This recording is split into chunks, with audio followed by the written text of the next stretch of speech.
राजनीतिक दलों को राष्ट्रीय दर्जा हासिल करने के लिए क्या चाहिए? 2023 में भारतीय चुनाव आयोग ने अरविंद केजरीवाल की आम आदमी पार्टी को 2024 के आम चुनावों के लिए राष्ट्रीय पार्टी के रूप में मान्यता दी, जिससे यह संख्या बढ़कर कुल 6 हो गई।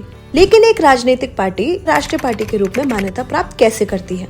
एक राजनीतिक पार्टी को राष्ट्रीय पार्टी के रूप में तभी मान्यता मिलती है जब वह चुनाव चिन्ह, आरक्षण और आवंटन आदेश 1968 के 3 शर्तों में से किसी एक को पूरा करती है।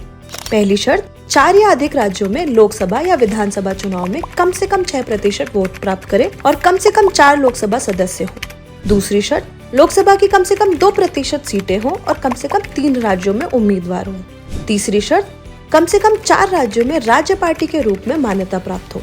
2012 में स्थापित आप ने पहले ही दिल्ली, पंजाब और गोवा में राज्य पार्टी के रूप में अपनी पहचान बना ली थी। चुनाव आयोग के अनुसार गुजरात में राज्य पार्टी के रूप में मान्यता मिलने के कारण आम आदमी पार्टी को राष्ट्रीय पार्टी का दर्जा मिला।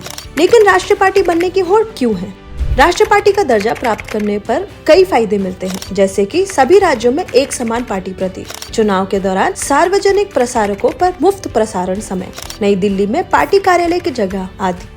और इस लाइन में भारत राष्ट्रीय समिति, मिजोरम पीपल कॉन्फ्रेंस, राष्ट्रीय लोकदल और पीपल्स डेमोक्रेटिक अलायंस जैसी पार्टी भी हैं।